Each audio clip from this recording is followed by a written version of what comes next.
Before we call the meeting to order, I have a profound announcement to make this morning. Councilman Scott Conger, Nikki Conger, had a baby daughter. Name is Madeline Elizabeth Conger. She was born on May the 24th, 2016. Very little sleep since that date. Weight was 7 pounds, 13 ounces, and she is absolutely gorgeous.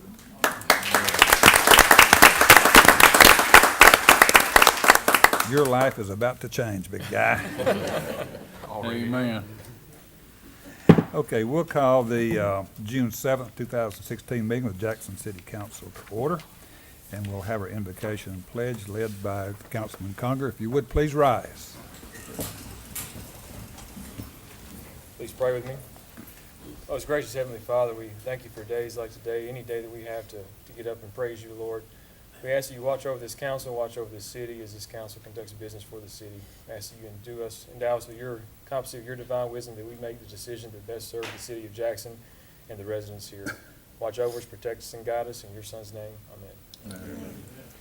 I pledge allegiance to the flag of the United States of America and to the republic for which it stands, one nation, under God, indivisible, with liberty and justice for all.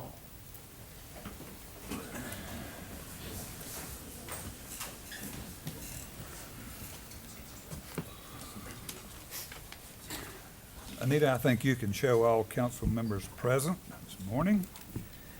Item 4 is the approval of the minutes of the May 3rd, 2016 City Council meeting and the minutes of the May 18th, 2016 City Council meeting. Those minutes have been distributed to council. If there are no additions or deletions, no objection, we'll go ahead and accept those minutes as submitted. Item 5 is the invitation for public comment. If any of you want to be heard on any matter under new business, if you would please let me know at that time, I'll be happy to call on you and invite you up to address the council. We have one proclamation this morning and one recognition. I'm going to ask Hank Shackelford, if he would, to step up, and Danny Green and the members of his family, if you would meet me down at the podium.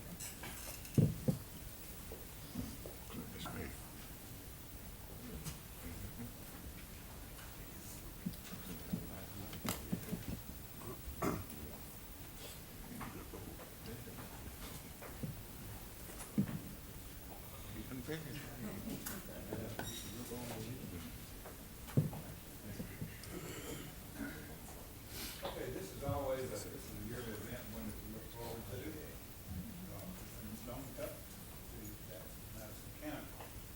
It's a proclamation whereas the citizens of Jackson, Madison County, Tennessee hereby acknowledge the achievements of Danny Green and his distinguished career as an amateur golfer, culmination in his election to the prestigious Tennessee Golf Hall of Fame in 2008, as well as Jackson Madison County Sports Hall of Fame in 1999. And whereas Danny Green graduated from Jackson Central Mary High School in 1975 and the University of Tennessee at Martin in 1999, where he played varsity tennis. After college, Danny turned to golf, and what a career it's been, including 10 Tennessee Amateur Player of the Year awards, the 2001 Walker Cup team member, 4 Tennessee Mid-Amateur Championship titles, 3 Tennessee State Amateur Championship titles, 1999 USGA Mid-Amateur Champion title, and 1997 the Western Amateur Champion title. Whereas Danny is the only player in the history of golf to have played in the finals of the U.S. Amateur, U.S. Public Links, and the U.S. Mid-Amateur Championships. Danny has played in more state, regional, and national tournaments than any other golfer in the history of Tennessee golf, and has won 17 Tennessee State Championships. Danny is married to Dawn Marsh Green, has 2 children, Casey Lindsay and Kobe Green, and 3 grandchildren, Milo, Hugo, and Logan. And whereas in recognition of his lifetime achievements and dedication to the furtherance of the great game of golf here in Jackson, Madison County, Tennessee, the great state of Tennessee, and on a national level, and as part of the 2016 Stone Cup, the official golf championship for Jackson, Madison County, Tennessee, let it be known that the honoree for the 2016 Stone Cup is Danny Green, and therefore we, Jerry Gist, Mayor of the City of Jackson, Tennessee, and Jimmy Harris, Mayor of Madison County, Tennessee, do hereby jointly proclaim the 2016 Albert A. Stone Jr. Cup as the official golf championship of Jackson, Madison County, Tennessee, the 7th day of June 2016, and urge all citizens to participate in this annual golf championship and to express appreciation to Danny Green and his contributions to golf in this community. This is a proclamation. Danny, congratulations to you. Well deserved. Well deserved.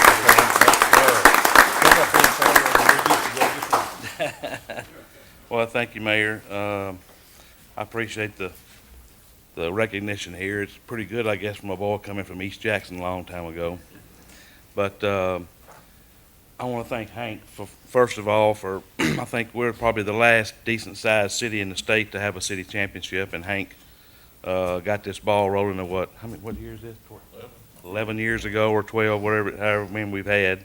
So I want to thank Hank for taking the ball and running with it and getting it started. We've had our differences on how the tournament ought to be run a few times, but overall, I'm sure he's done a great job, and everybody's enjoying a city championship now.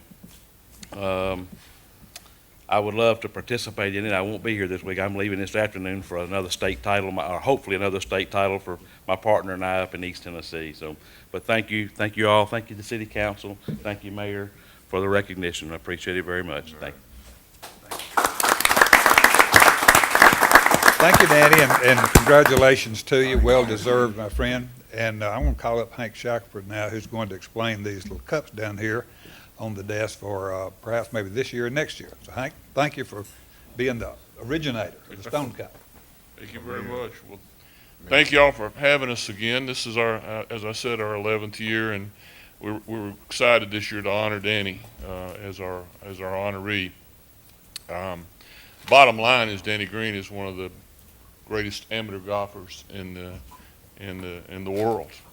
His record, not only in Tennessee, not only in the United States, but actually in the world, his record is astounding. And of course, he and Mr. Stone and Beverly Pierce make up our three great golfers from Jackson. They are all members of the Tennessee Golf Hall of Fame.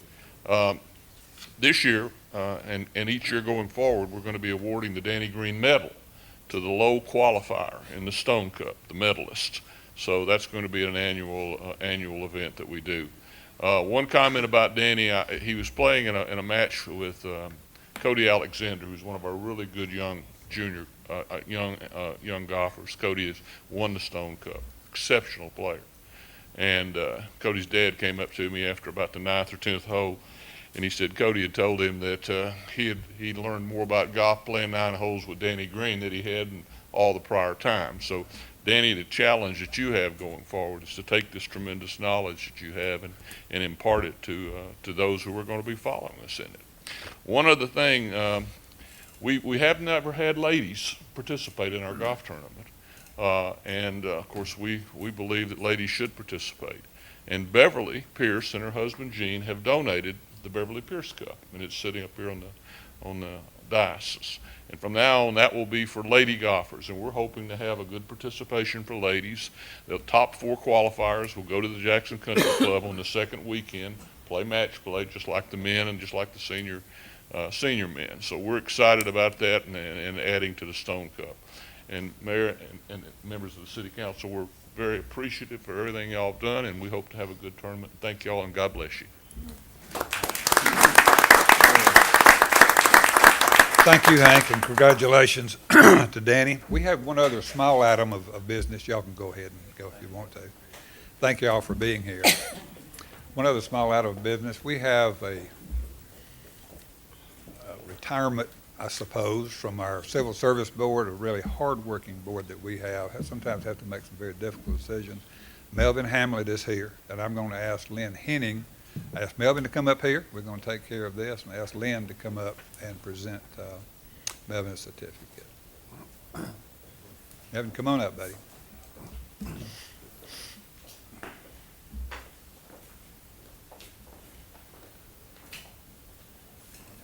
Okay, thank you.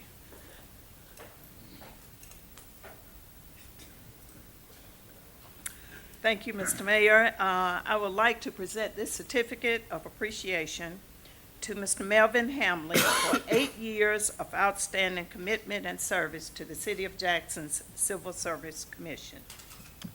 This is given this day, June 7, 2016, signed by the Honorable Mayor Jerry Gist. Mr. Give Hamley, Melvin a big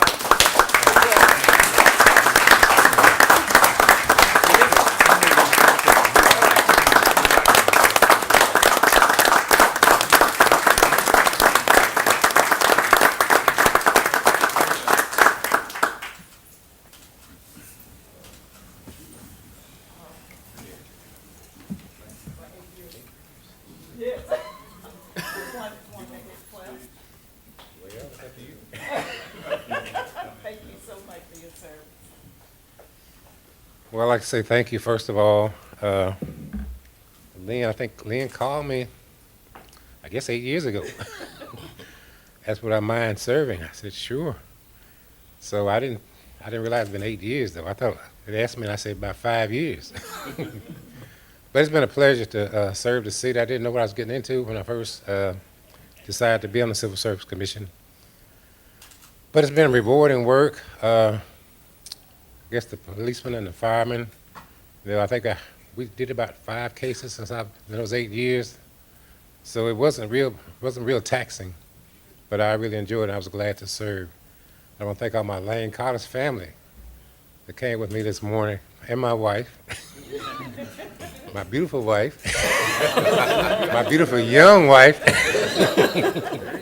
So I thank all of you that took the time out of your busy day to come support me this morning.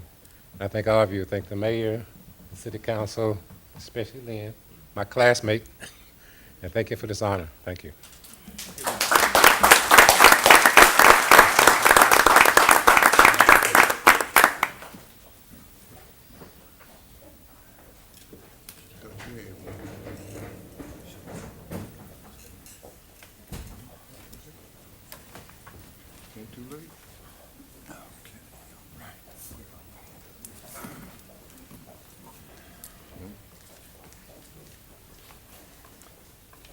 Okay, item 7, we have some great people here that have worked diligently for well over a year or longer,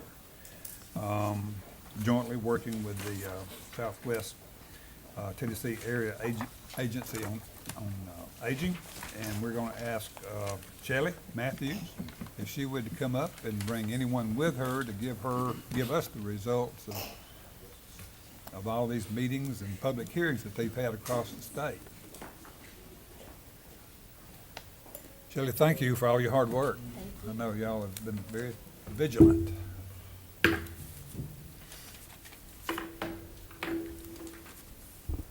Good morning. I appreciate the privilege to come and speak with you. Like the mayor said, we've worked over the past year with a group of citizens from the city of Jackson who are looking to start a senior center once again here. I will tell you there are about 120 senior centers across the state of Tennessee. Here in Southwest Tennessee, we have 10 that my agency sponsors, one in the city of Bolivar that we do not sponsor, so approximately 11 here within Southwest Tennessee. In Madison County, you have one senior center. It is in Denmark. It serves approximately 60 people. And here within the city of Jackson, there was a senior center until 2003. My understanding as to why that senior center closed was due to lack of participation. And also when the tornadoes came through that year, they lost their vans. So at that time, they decided to go ahead and close. They were part of Parks and Rec, is my understanding. That was before my time as director with my agency. Today, what we are looking at is the feasibility study that we have conducted, which I will tell you the end result of is there is a need among the citizens of Jackson for services. There is a need to have one focal point within the city where seniors can go. However, there is a lack of funding that is available. So I wanted to walk you through a little bit of this study and tell you a little bit about our background. First of all, I am Shelley. I am the director of the Agency on Aging and Disability. I've been with the Development District for 13 years. We are a federal organization. We're mandated by the Older Americans Act of 1965. signed by President Lyndon Johnson, who set up in each state units on aging that would deal with their senior and disabled population and meet their needs. I will tell you just as a matter of fact that Tennessee is one of the last states to only have a commission on aging to meet the needs of its senior population. I believe there are 3 of those left in the country. Every other state has a department on aging. Tennessee is not there yet. Specifically within the state of Tennessee, we have about 120 senior centers. We have 9 area agencies on aging that oversee those centers. My agency not only provides funding to senior centers, we also provide home and community-based services to persons within the community.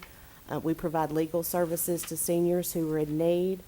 We provide guardianship for persons 60 and older who need conservatorship through the court, and we provide ombudsman services for persons living in long-term care. The goal of all of the services that we provide is to help people remain at home, to age in place with dignity. That's the goal of every senior center as well. I always hate when people say to me, "Oh, senior centers, Rook and Bingo." No.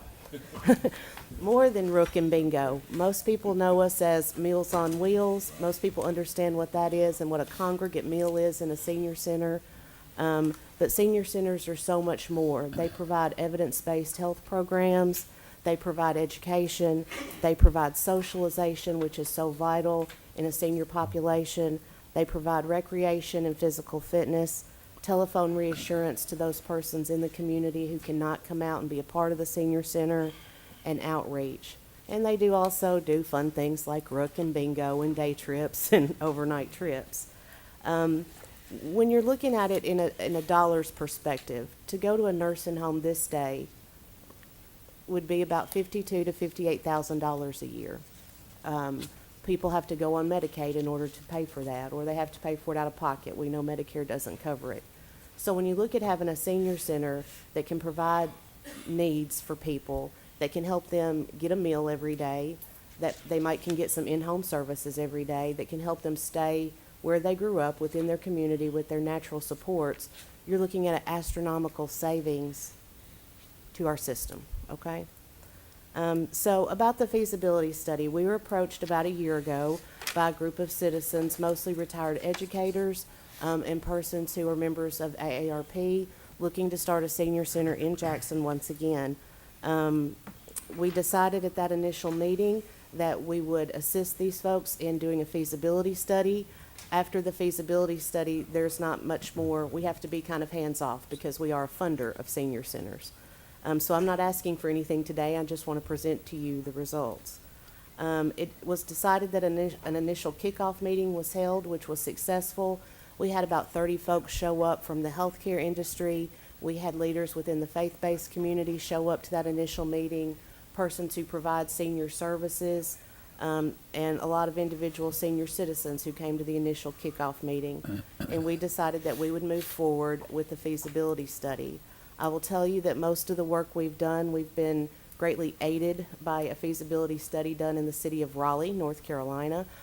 So if you want to Google some of these words, please don't think I plagiarized, but they were very helpful with the study that they provided. Our first step was to garner public interest. We held 4 focus group meetings throughout the city. We held one in Bemis. We held one downtown. We held one at a church on Parkway, and we also held one at Northside United Methodist Church. We had about 100 to 125 people show up at the focus group meetings and express their needs. One of the most poignant things, we had a woman who called into the meeting. She called in from Michigan, and she said, "I've been trying to get my father to a senior center for the last 6 months. He has stage 4 prostate cancer. His wife died several years ago. He's in great need of socialization. He loves people. He lives right on the county line out toward Pinson." And she said, "I've called for transportation through the Human Resource Agency. They told me he's not on the route to go to the Chester County Center, nor is he on the route to go to the Denmark Center. He lives too far out. Why can't my father, in the last stages of his life, have socialization and be around other seniors? Why can't you provide that?" that's touching and that's telling. The focus group meetings, we wanted to focus on several things. One is transportation. How would you get to the center? 2, what types of programs and services are necessary? 3, what's already provided? Where are you already going for services? And 4, would you come to the senior center if one was in Jackson? The overwhelming majority was yes, we would come. That right now, most of the seniors that we surveyed do participate in senior activities at their local church or within private homes. Some are members of things like AARP or the MAC Club, but the overwhelming majority said yes, we would like a senior center. Some of the data will show you that the seniors that we surveyed, which were about 500 in total, participate in senior services about 2.5 times a week. I'm trying to find what page that's on. If you look at page 8, towards the bottom, you'll see that 56% of those surveyed said that they participate in activities at their church, 18% at a community center, 18% at a senior center. And most of those folks we talked to were traveling to Humboldt or Milan to participate in those senior centers. Senior clubs such as the MAC Club or AARP, and 45% in private homes. Page 9 to me is the most important of the study, where it talks about the importance of senior programs and what is needed. You'll see at the bottom, socialization and recreation was by far the thing that folks wanted. That's kind of a hard sell sometimes when you're looking for money. Socialization is highly important in the senior population. However, that's hard to ask for people to fund, right? So easy to understand services was the second thing that was most important, physical fitness and health education on chronic disease prevention. So once we went through the study and once we went through all the focus groups, we sat down and we looked at all the data together as a committee and tried to come up with a matrix of what type of space would be necessary to actually have a senior center. And if you will look on page, I guess it begins on page 17. The matrix that was developed for a senior center would be, there would need to be administrative space in a building. There would need to be an activity space for quiet activities within a building, a space for noisy activities, and a space for support, such as restrooms, covered porches, those types of things. We also have a matrix on page 18 of the actual size. Again, these were just kind of guesstimates based on some of the other senior centers across the state. I will tell you that the group visited 6 different senior centers, one in Shelbyville, one in Ashland City, one in Somerville, one in Memphis, one in Selmer, and one in Savannah. Probably the most well-known senior center in the state of Tennessee is in Johnson City. They have done a very good job in adapting to both their oldest old population, or those we consider 80 and above, and their baby boomer population, which is kind of where senior centers are. Our senior centers have had to diversify. I'll tell you, my own grandmother's 102 years old. I've asked her multiple times to go to the senior center and participate, and she says she's not old enough for that yet. So aging is all about perspective, and I suppose about need. I will tell you, in the city of Jackson, just for your own information, your 60-plus population, according to Suburban Stats, for 2015-2016 is about 10,140, which is about 17% of the total population. You are, like the rest of the country, expected to double in size with your 60-plus population because of the baby boomers by 2030. The very last pages of the report lay out the expenditures that we believe would be necessary for the first year to operate a senior center within the city of Jackson, and then the second page is a 2 through 5 year budget. I will tell you, out of the 10 senior centers we sponsor, only 2 are under county government. Those counties put in between $30,000 to $40,000. That's Decatur County and Hardin County. The rest of ours are standalone 501(c)(3) organizations, and the city and county put in between. Anywhere from $2,500 to $10,000. Okay. Shirley, well, I really appreciate you and Southwest staff for time and effort that you all put into putting the feasibility study together, all the meetings you have, and especially the members, and some of them are here. I may ask them to stand. Members of ARP and any other organizations that's worked with Southwest, would y'all stand? Come on, I see some of you back there. I've talked to you all. Thank you all. Thank you all for being here. Any questions of Sally or any of them as far as the study? I just have a comment. This is absolutely excellent. I appreciate it so much because when you do come and ask for money, we have every piece of information we need to make a decision. And I appreciate that very much. Thank you for the opportunity. Thank you all very Thank you, much Mayor. for your presentation.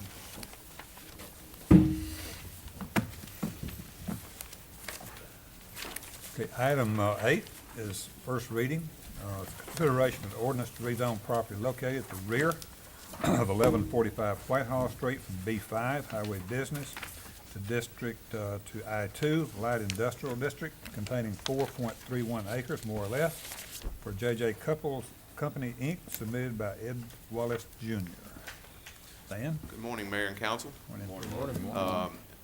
This location map, again, our projector is getting to where it's kind of hard to read things sometimes, but I'll try to show you the benchmark so you know where you are. This is Whitehall, and this would be Dr. F.E. Wright. These are the industrial uses that front on Whitehall, and these are the commercial uses that front on Whitehall. And so you got industrial on one side on Dr. F.E. Wright, and you got commercial on the other side of Whitehall. This property's sandwiched in between, and what J.J. Couples is asking to do, they want to do some expansion, and so they want to add additional property to their existing property that fronts on Dr. F.E. Wright. Basically, the part that you see is hatched here. They want to add that, which would square that zone up and allow them to have additional property, but their frontage along Whitehall would stay commercially zoned, so it would be allowed for commercial development, which is what's there on the rest of it in that section. So the Planning Commission received this and reviewed it and has recommended approval of it to you. Okay, Attorney Wallace is here. If council has any questions or any comments about this, this ordinance on first reading, I'll accept a motion, and if y'all hold a second until we have the public hearing. We have a motion, and this is an ordinance on first reading, which necessitates a public. Yes. Which necessitates a public hearing. So if there's anyone here who would like to be heard either in support of or in opposition to the passage of this ordinance, if you would come up and address the council. Seeing none, hearing none, we'll close the public hearing and we'll accept the second. Is there a second for the passage of this order? We have a second. Any discussion from council? Council, please vote. And the vote is unanimous. Thank you, Mayor and Council. Thank you, Stan. Thank you, Ed. Item 9 is second readings. Council passed these ordinance on first reading. Consideration of ordinance to amend Title 5, Chapter 6, Section 601, purchase of less than 10,000 but more than 5,000. That comes from our purchasing department based upon a new law which was passed this year, I think, by the General Assembly. Council has approved this ordinance on first reading. Is there a motion? Mr. Chairman, Go ahead, sir. in the first reading, it read 25,000. That not correct? I don't know. It read 25,000. Well, it says 25 here on this one, our paperwork. It's 25,000? It's correct, you have to do 25,000, but not more than 10,000. It says 10,000 but more than 5,000 here. In our packets, we got different, Okay, Ms. White, come up. Would you mind coming up and just tell us? our agenda what has a we can- different resolution than the packet does. Yeah. We're voting on the resolution, so really it's not, is the resolution correct? To everybody's knowledge? Resolution's Okay, correct, okay, yes. all right. Just explain the numbers to us, Ms. White, and then we can move on. Okay. Yeah. They can Yes, that should be $5,000, and it is here. What this means is anything from $10,000 to $24,999 quotes are taken. Anything over $25,000 goes out on sealed bids. And this is what the governor signed into law last year, and this will bring us up to compliance with the state of Tennessee. Okay, any questions of Ms. White? The resolution indicates that in the numbers, so really we're voting to approve the resolution. Move for approval. Approve Motion the for approval. ordinance, right? Second reading on the ordinance. Yes. It's the second reading of the 25,000, ordinance. Correct, on the 24,999. ordinance. There's two Yeah. resolutions in the ordinance. Yeah. Okay, all right. Voting on the ordinance on second reading. We do have a motion. And we have a second. Any discussion from council? Council, please vote. Thank you, Ms. White. And the motion passes with 8 members in favor and 1 against. Okay, item 2, under second readings, is consideration of the ordinance for 2016-2017 fiscal year operating and capital budget. Al, if you would come up. Good morning, Mayor and Council. Morning. Good morning. I have placed on your podiums in front of you 2 documents, but let's start off from where we were at the first budget hearing, which was on May 18th. And primarily, I'm addressing the general fund budget, but the ordinance itself contains all of the funds. But this is where we were, what we presented, and it is hard to read. Stan, you need to say, I guess that's about the best we can do. But we had a budget here of $67,792, and it was balanced between revenue and expense. But the means by which we balanced it was a 2,645, you see my little check mark there, draw on fund balance. So at the last meeting, we had several discussions, and Karen, thanks to Karen for putting together what you have in front of you, which basically is a summation of all the changes that we had to make, either by discovering something we had done incorrectly or imposed by the state and our auditors. So we have this document here, which again is going to be very difficult to go over, and I will line item by line item if you want. But the second document that I have placed in front of you, I think, makes it much clearer, and that's this document here.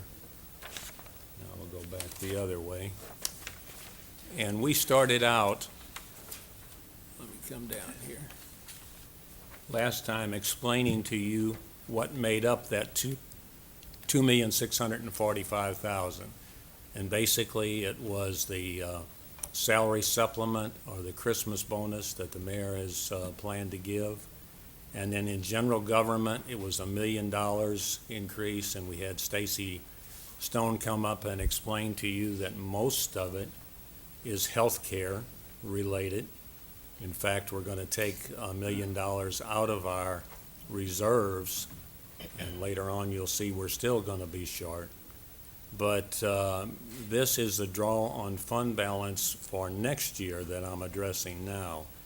And you can see we had to add monies to stormwater operations, compared this FY17 budget to this year's budget.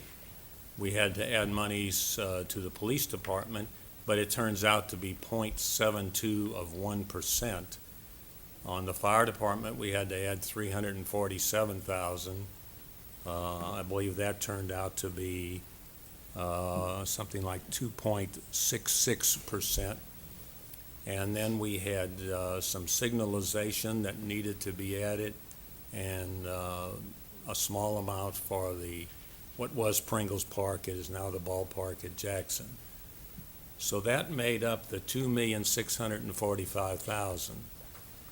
Now, I tried to, with Karen's help, take the very complex sheet here, which has all the accounting entries, pluses and minuses, and take you from $2,645,000 to where we stand today. The budget we're asking you to approve actually has a negative $3,239,950, which means we're going into this knowing that under a perfect world situation, if everything comes to fruition, revenue and expense, we're going to be down $3,239,950. So that's basically, today, we're at a $20 million total fund balance. Only $18 million of that is unassigned. But if we just look at the gross amount, the $20 million, I think Sam and I and Karen would be in agreement that this year, FY16, we're probably going to come down $2.5 million for various reasons, most of which, again, is the uncontrollable expense in health care. And then you will come down another $3.2 million in FY17. So if I'm still here, a year from now, I'll be saying to you, we were at 20 million. We came down to 17 and a half, and now we're coming down to like 14 million a year from now in rough numbers.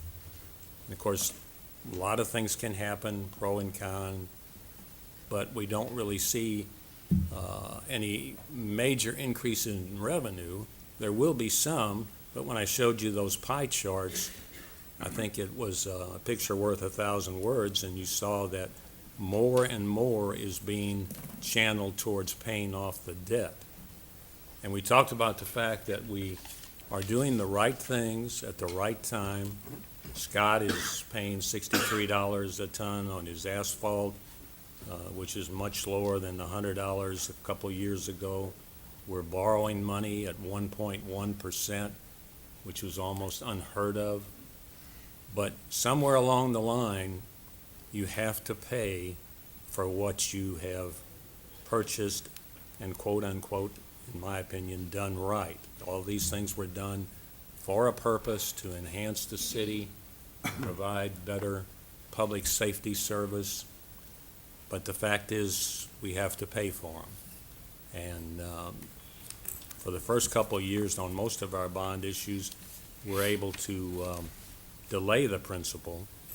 But now we have a principal and interest of about $8.2 million next year, not FY17.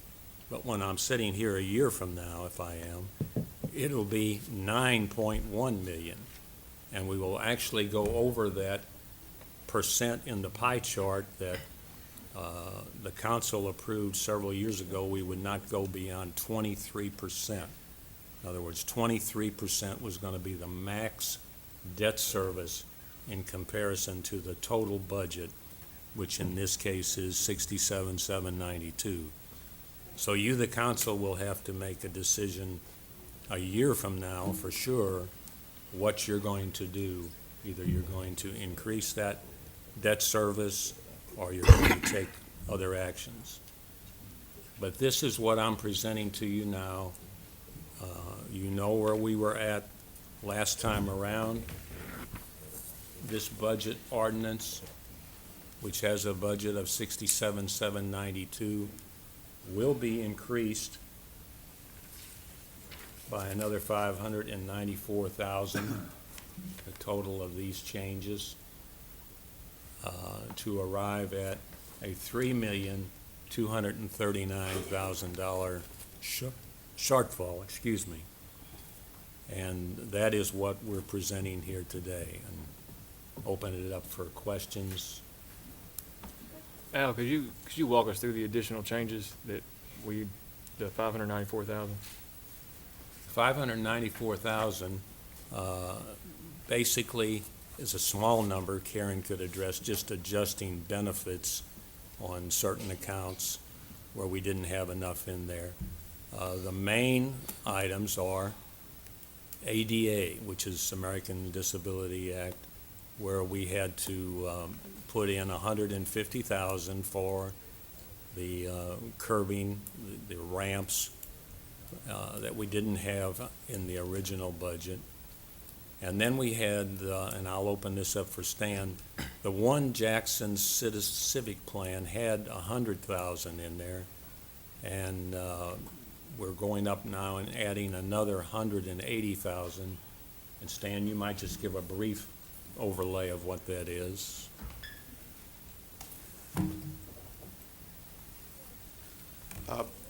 Originally, we had priorities that came out of the One Jackson Action Committee, and the priorities themselves were beyond the money that was slated in the budget. Didn't accommodate all the priorities that were sent. There's $100,000 that is proposed for the Arena Convention Center feasibility study. There's a $260,000 that's broken over 2 years. This is the first year of that. That's for the zoning ordinance rewrite and the Parks and Rec master plan that hasn't been done in a few years. So they're updating that. And then the last thing is the $50,000 for the trails and greenways.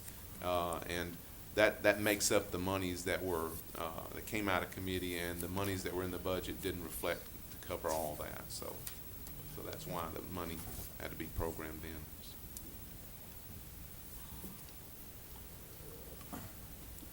Any questions? Tony? Stan, do you think all those things will be accomplished this fiscal year, and that possibly some would go over to next year, so that we might not need quite that much money this year? It's hard to tell. I mean, we've already broken the zoning rewrite and the master plan into two pieces, so we're only programming $130,000 for this year. The $100,000 on the feasibility study, it will be spent within this year, because it won't take them but about probably 3 to 6 months to do that. And then the $50,000, it could be spent, it could not be spent. It just depends on how we move forward with the trails and greenways. There is the HUD resiliency grant that you've all heard about that came down, that is going to have some trail system that's going to run from downtown down to Bemis. And we're looking at using the $50,000 to look at some design to get it across 45 over to the fairgrounds and over the TWRA property and over to Shirley Mercer Park and Centennial Park to get us back around. So that's money that we have programmed. When it'll be spent and how, we don't know at this point, because it's too early in that grant to know. It's possible that money may not be spent this year. We won't know until we get into that further. But, Thank you. Tony, we've just received $125,000 grant for the trail at Applied, and, Applied. you know how TDEC is, don't know yet, we haven't, they came and did, of course, they have to travel around the state to the cities that applied. This grant is for Liberty Garden, and we have not heard yet, but we're kind of confident that we will probably get it. Okay, and they're more and more depending on municipalities and counties to have an overall master plan before yeah, any now- additional now funding.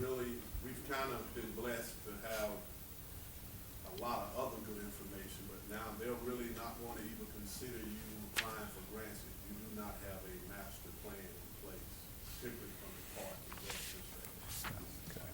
Those grants that relate to it. If you don't have a master plan that's updated, you might as well not apply. They have told us this.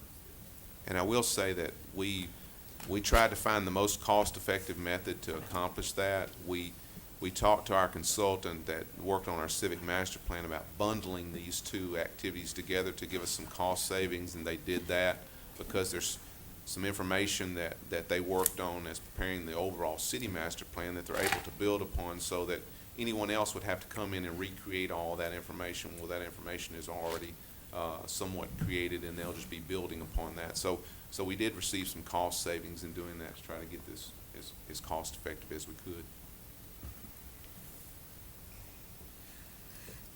Mr. Chairman, Go ahead, sir. if I make comments regarding this budget and for future considerations, I think that our mayor and his staff has done an excellent job with the budget. But in the future, in the near future, we're going to have to look at some things to make sure that we have stability. We ask that, and asking this mayor and council to look back and authorize our attorney to look at the sales tax agreement that we originally set with the school system. Those percentages are what? Do anybody know? Well, we start out, there's two levels. There were two referendums on sales tax, but the bottom line is for every dollar of local option sales tax, that's the 2.75 on top of the 7% for the state.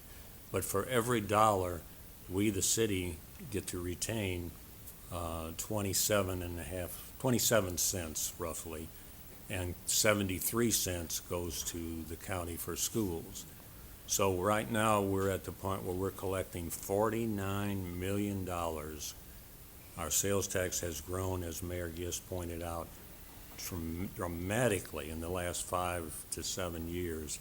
But of that $49 million, we're only going to retain $13 million. The other $36 million is going to go by referendum. So I'm glad you asked the city attorney, but I don't know how you would reverse or change any of that. Mr. Chairman, I'm asking that we take a look at that to see if that's possible and feasible.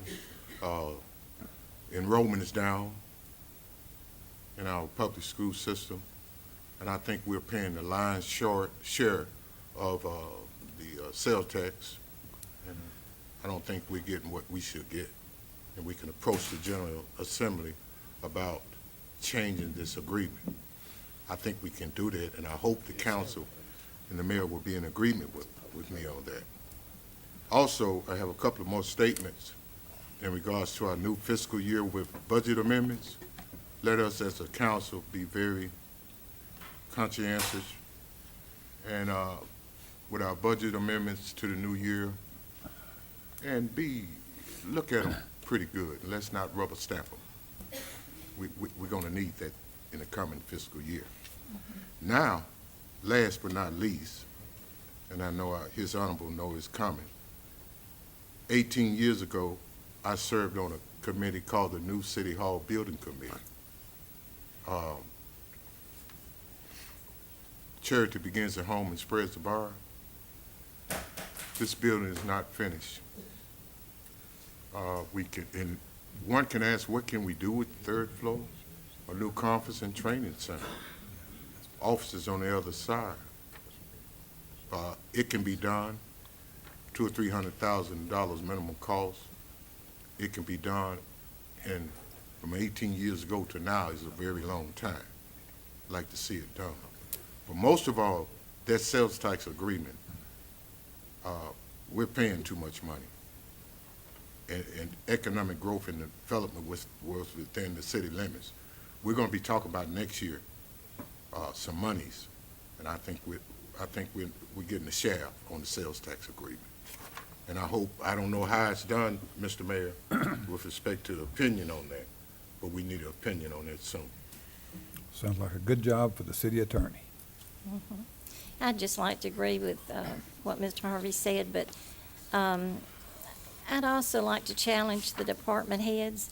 You do a wonderful job when you estimate how much money you're going to need for the coming year, and we trust you.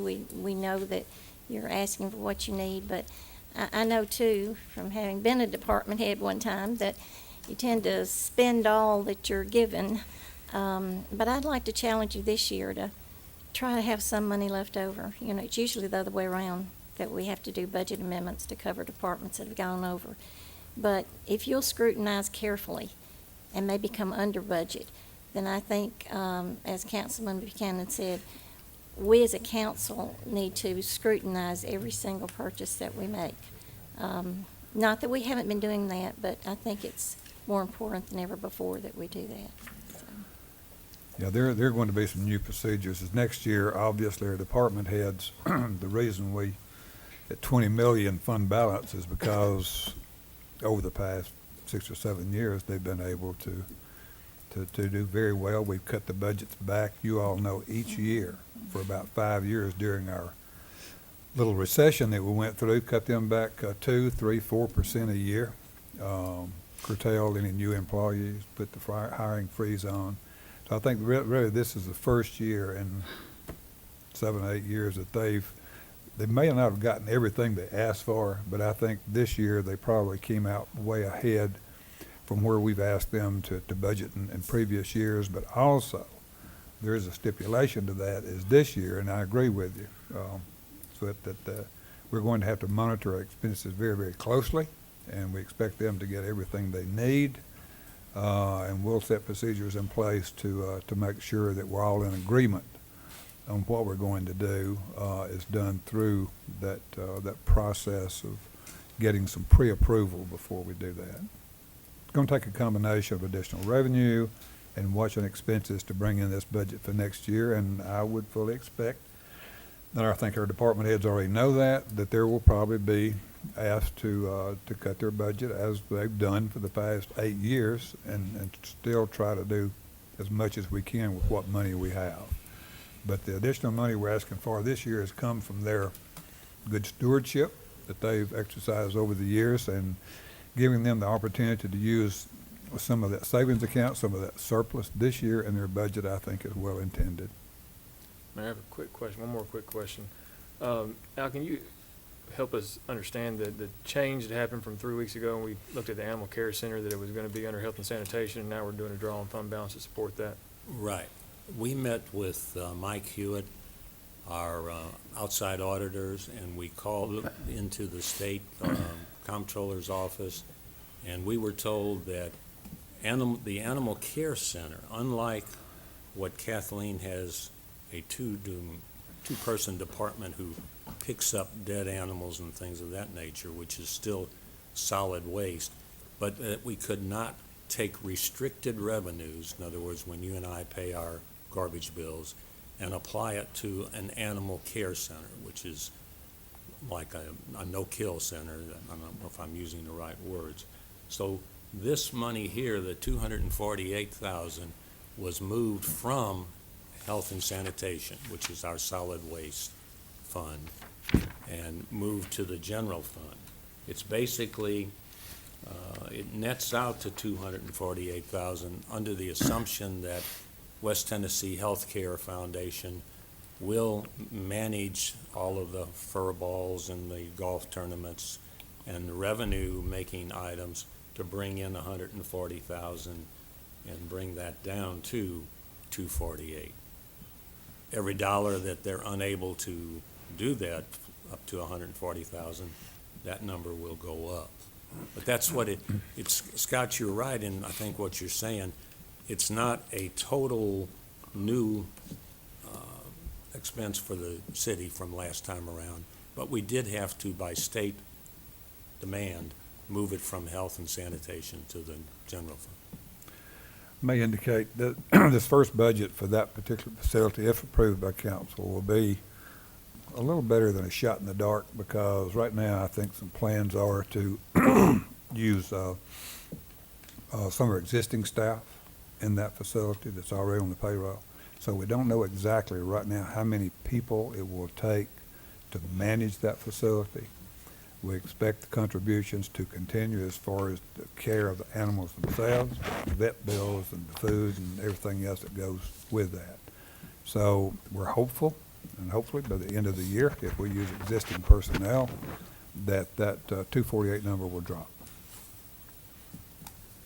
If I may, before we vote on this, just looking at the changes we've got, the drawing fund balance we've got in the current year we in, and what we're budgeting next year, we're gonna be using up about 32% of our fund balance, which is a little scary to me for the city. I'm not in favor of voting for a budget where you spend more money than you take in.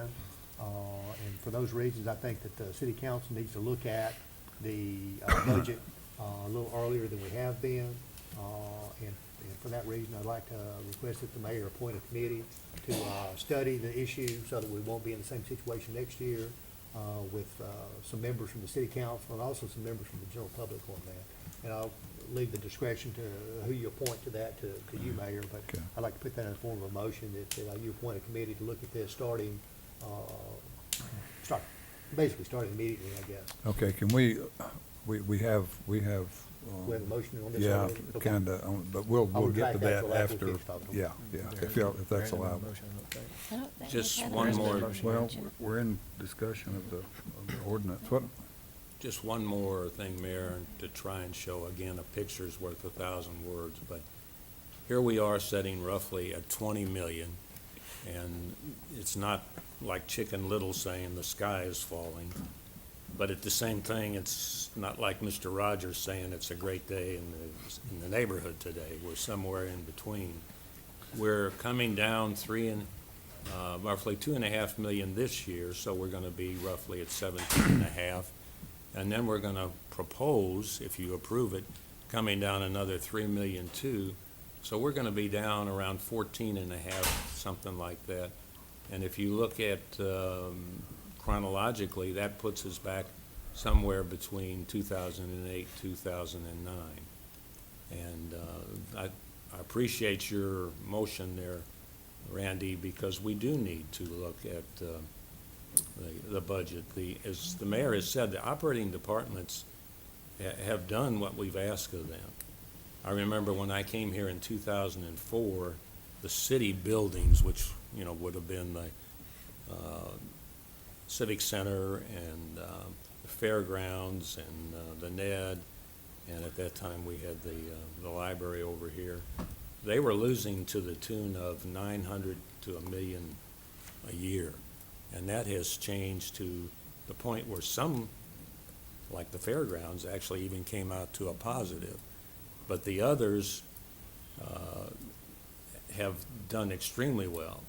If Perry could charge on the Civic Center what his true costs are, the problem is we wouldn't have venues like the Symphony. They wouldn't be able to afford playing there. So we do subsidize or support all of our venues because that's part of what a city does. But we couldn't go out and charge, like on the Civic Center, as if it was a operating business and we had to recover depreciation and the cost of the building. We would not have events like the Symphony and others. And none of us want that. It's our job to provide opportunities and venues for these organizations. okay, let's go back to the motion proposed by Councilman Wallace. I need a little guidance as to the number. I would suggest 7 members of that budget committee, which probably should start no later than 1 March. Finance people, is that reasonable? Will we have any numbers then that will be credible as to? We usually get our first look at from the county appraiser's office, from Francis' office, around 3/1, or more accurate, around 3/15. But we could certainly, in my opinion, convene before then and start looking at, you know, things in general. Yes. Yeah. Well, we can convene the committee in February. You're not gonna have updated information until probably March, when the printout, there'll be a quarter left, be 3 months left, which is usually a pretty good gauge on where we are in expenditures. But we can start in February and start looking at it initially, so.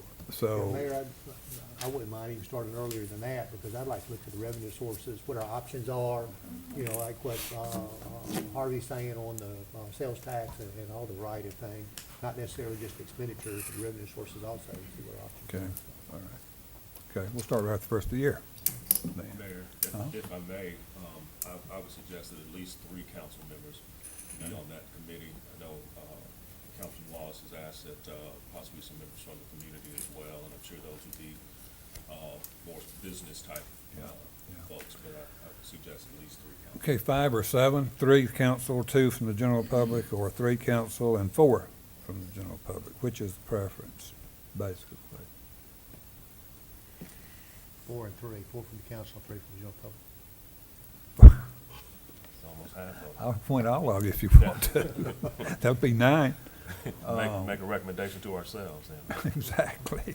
Don't we need one of them to be maybe from the mayor's staff that works with would finances? be. Well, yeah, I think You that, know, That wouldn't and be they- a voting, that would not be They a wouldn't have to liaison, yeah, vote, for but sure. they should be on For there.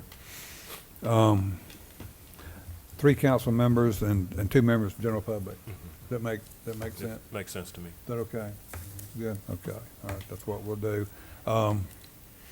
Councilman Wallace, you want to make that motion? I'll make the motion that you do that. Second. 3 council members, 2 members from the general public to serve on a budget committee for the city, beginning sometime after the first of the year. The motion has been made. Is there a second? A Second. I'd second it. Any discussion? Council, please vote. And that vote passes unanimously. Okay, so we're back to the original purpose of the second hearing of the budget. Basically, we're starting out with the original budget that was presented to you on May 18th at 67 million, which contained a 2.645297.91 shortfall. And now we're presenting that same budget with the changes that have occurred since then, which totals 594,652.09. So we're ending up with a 3,239,950 shortfall. That's what we're presenting. Move for adoption Second. with the ordinance, with the changes. Okay, we have a motion for adoption of the budget. We have a second. Any discussion on the passage of the budget ordinance? Council, please vote.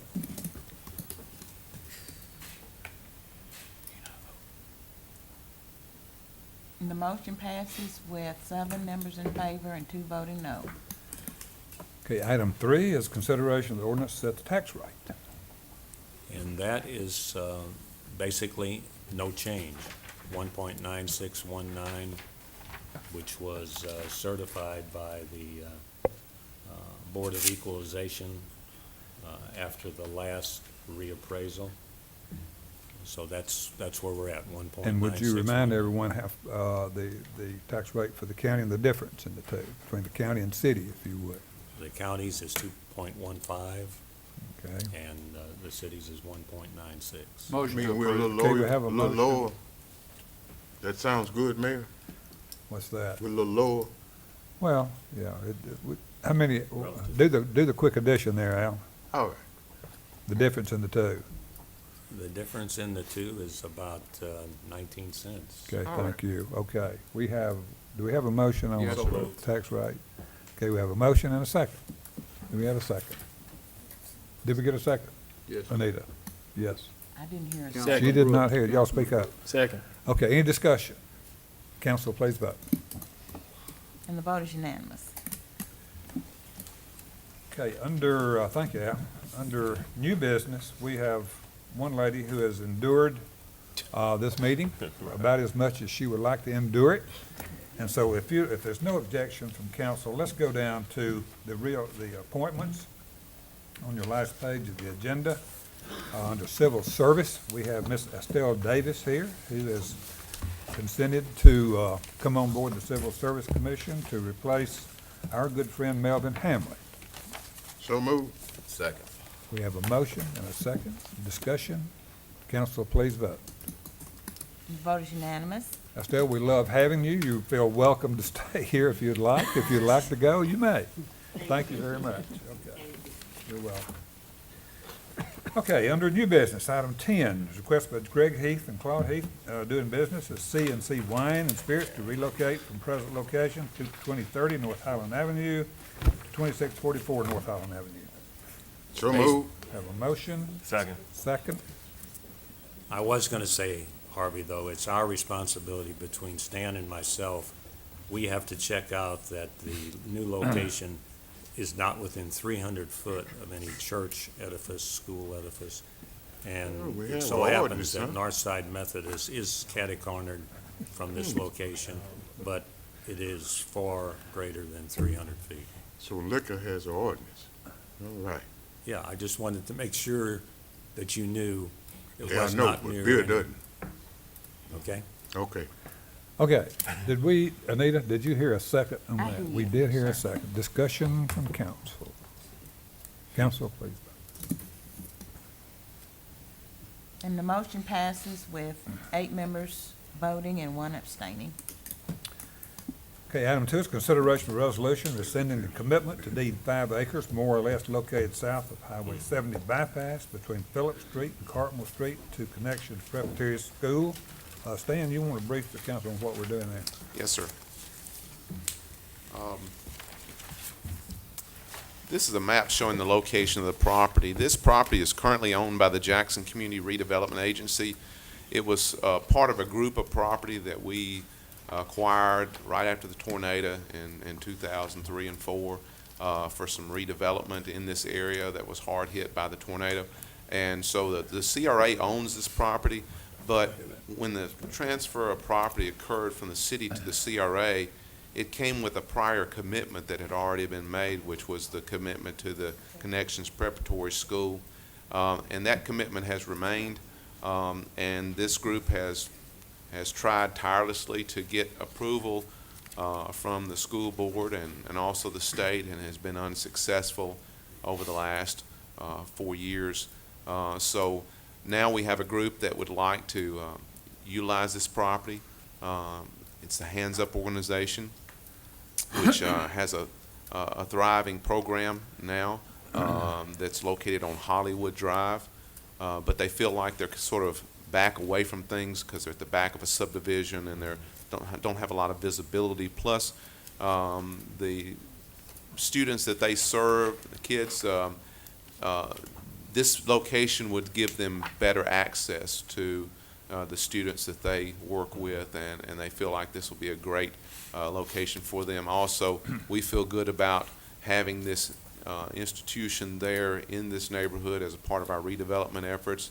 And you have in your packet the drawings that show what they're planning on doing, which is relocating the existing building they have and also building an addition to that building. And we'll be taking this item to the CRA tomorrow at their meeting, and should you approve the rescinding of that commitment, then the CRA will be the one, since they're the property owner, of approving it and attaching any conditions as of like time frames and things they must accomplish, what they've talked about. Move for approval.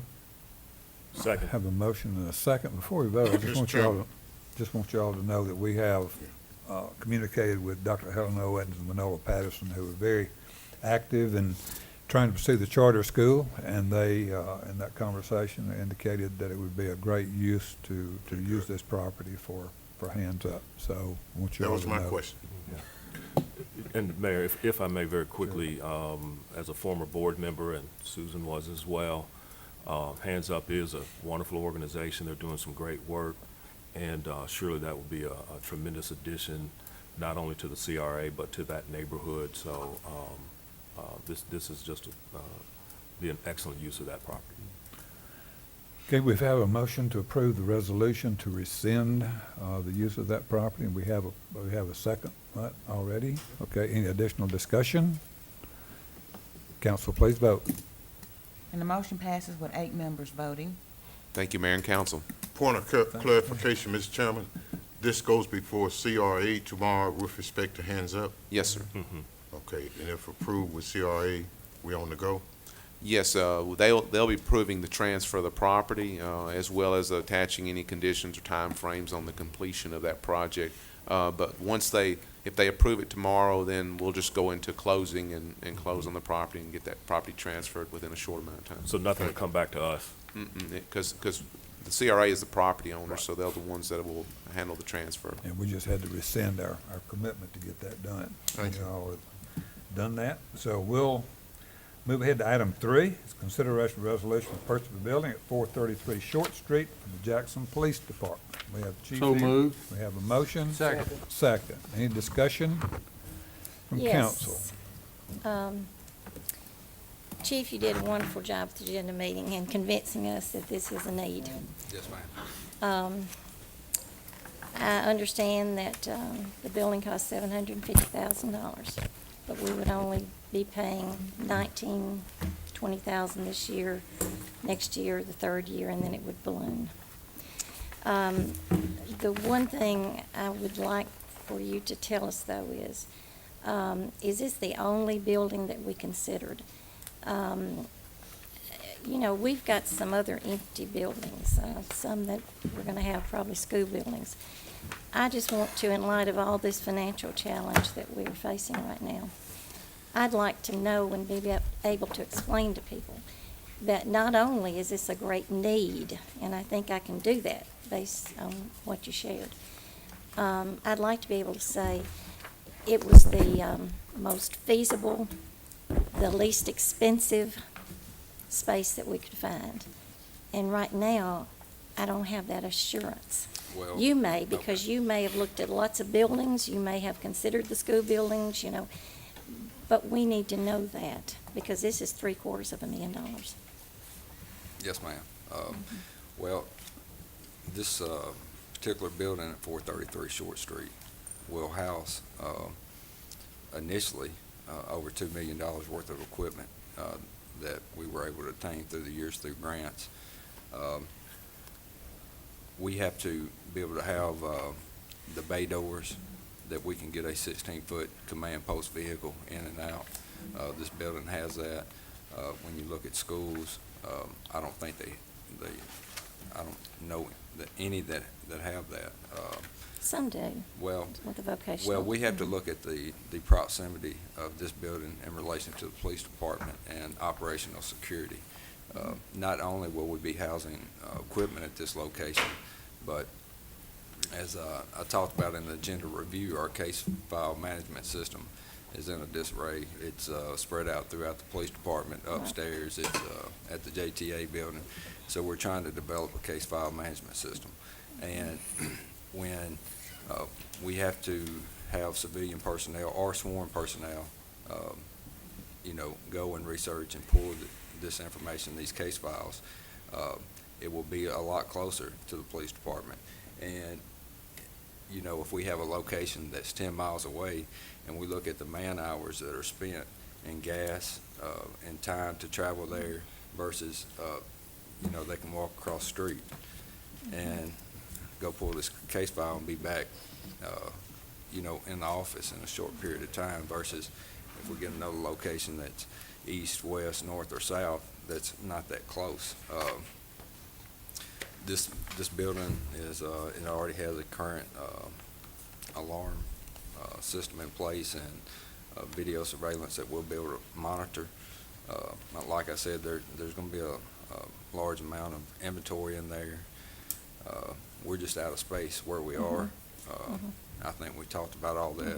I can go back over all that again if you'd like. No, because, I mean, really, you convinced us this is a great building. This is an ideal building, but I'm not convinced we've looked at anything else. Well, And I'll let I just have a problem. Yeah. You know, I have a problem voting this much money to something and not being sure that we have some properties we Well, already own that might Well- work, maybe not be as good, but Well, might work, I but don't would know be what it free. would cost to build a 13,000 square foot building today, the way that structure's built.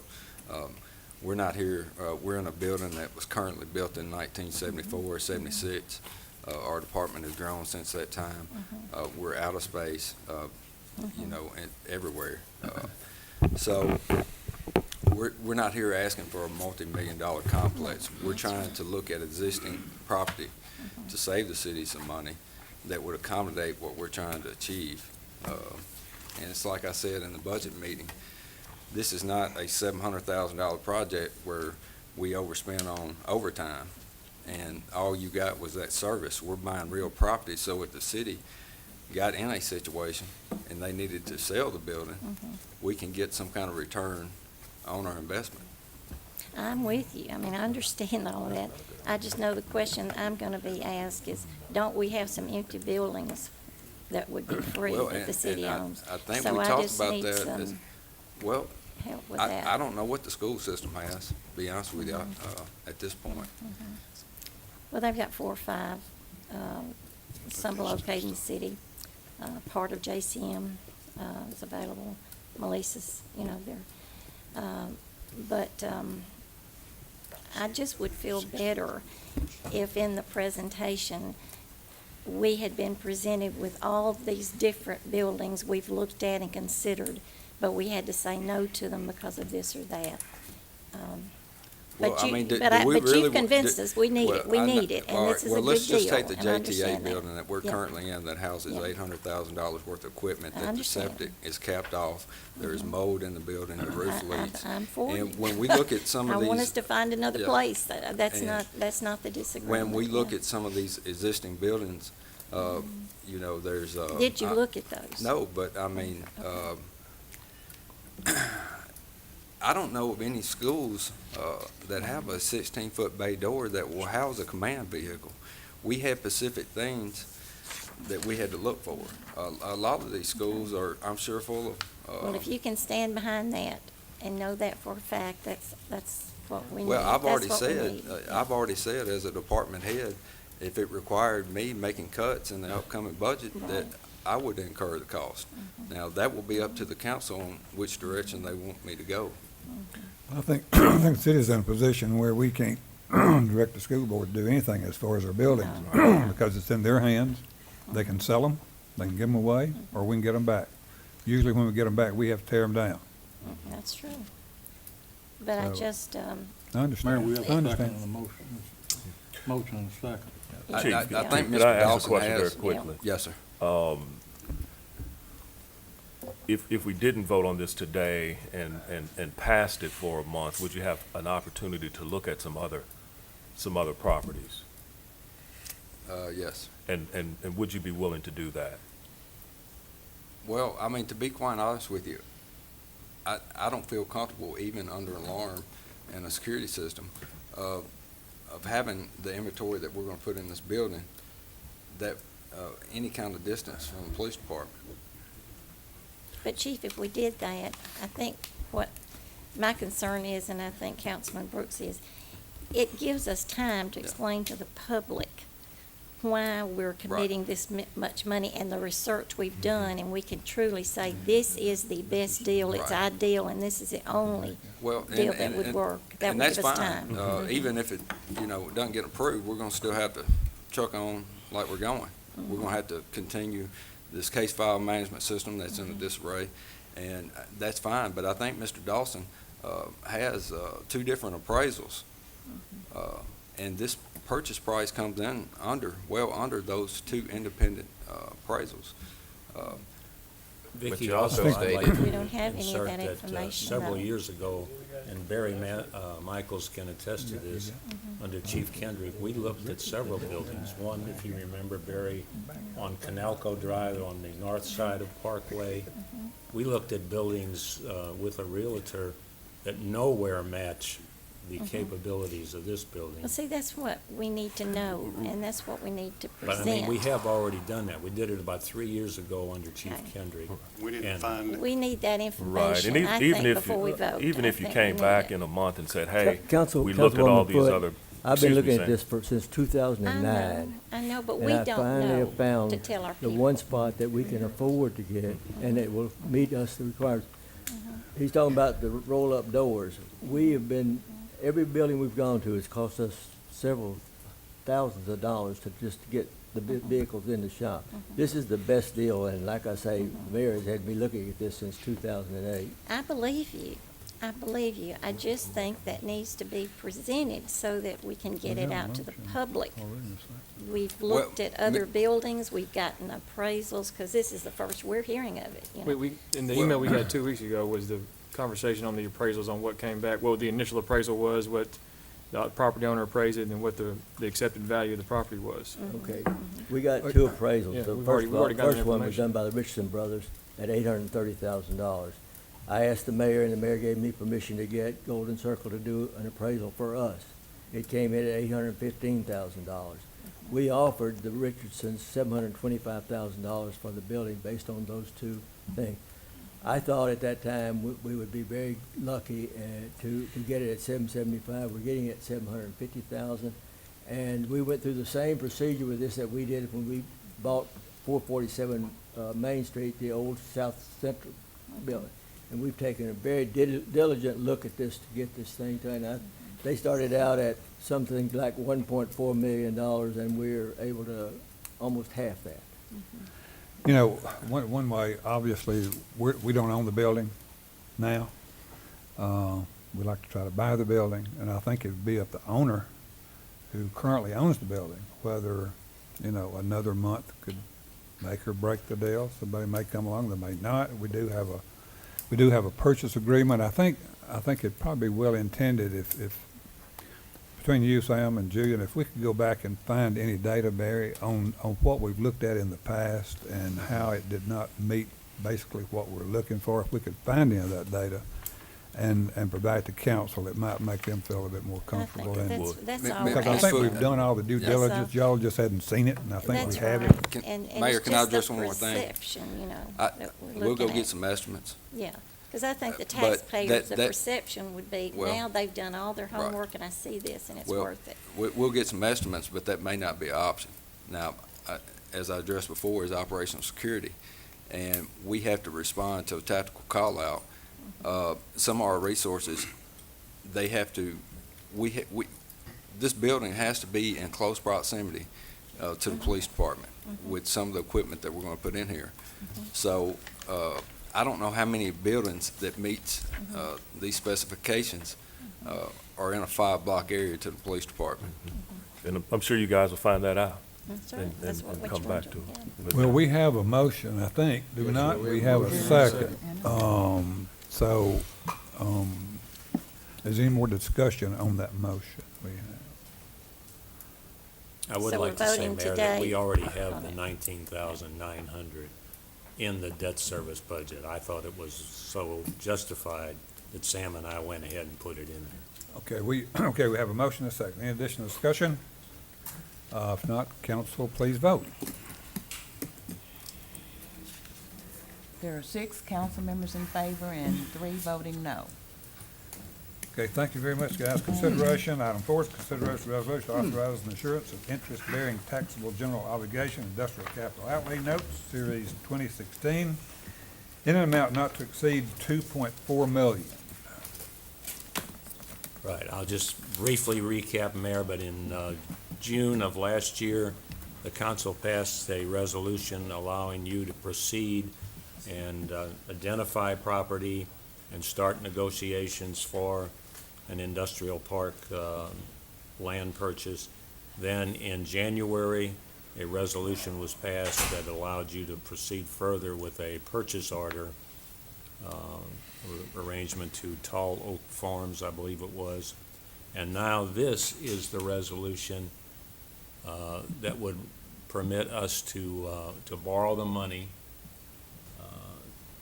$2.4 million, and if I got the right resolution up here.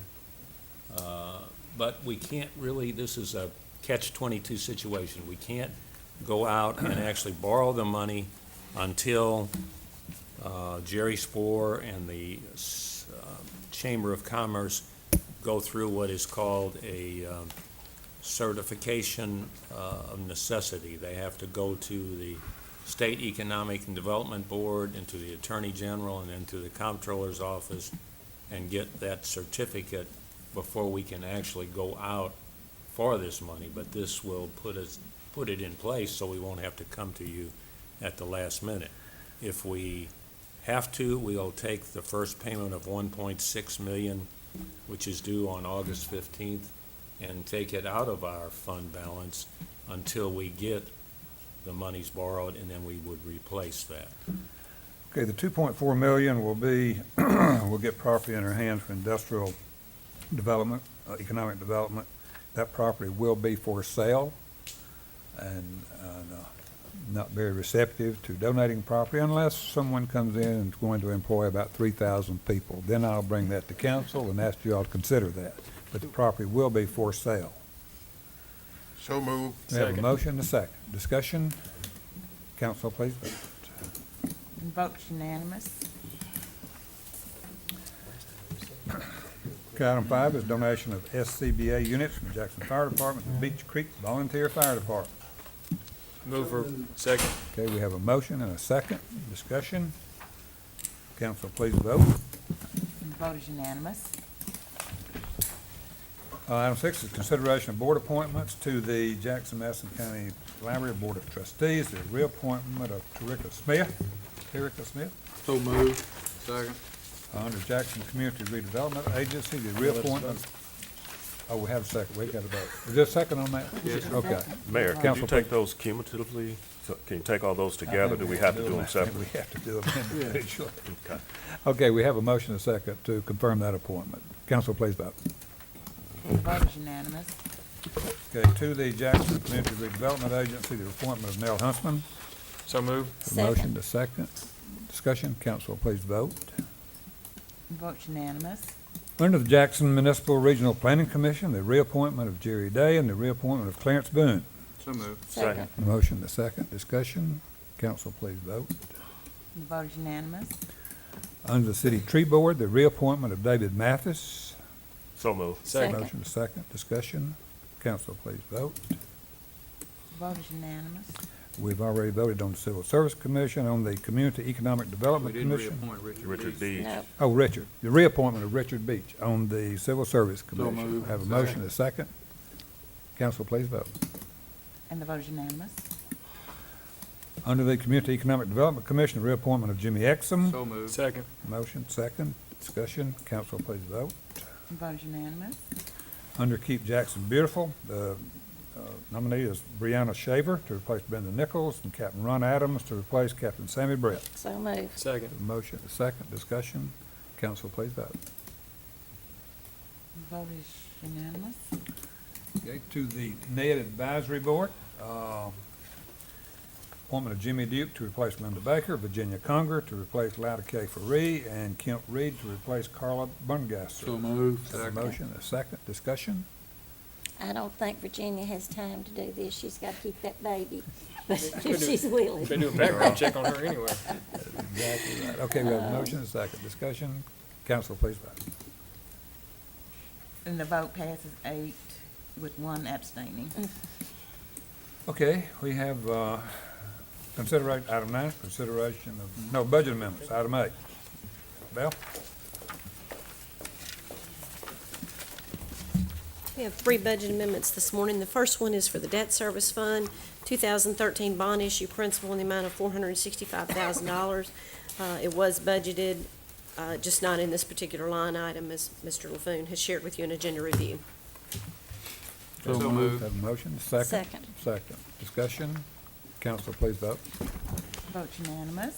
The second amendment that you have before you today is some expenditures that are anticipated to go over budget for the fiscal year closeout.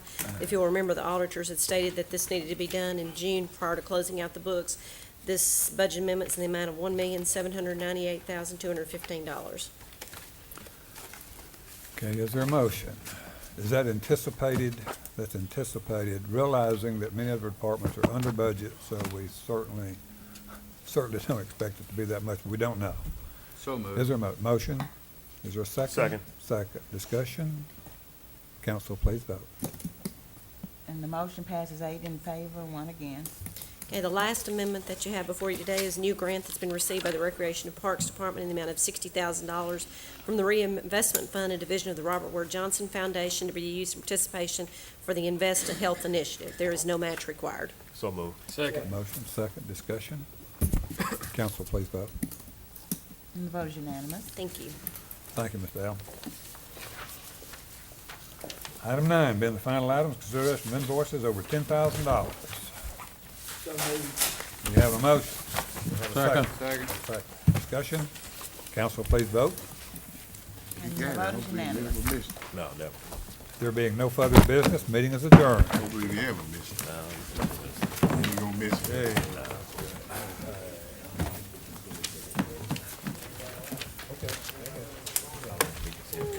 Glad this is quiet. Be here.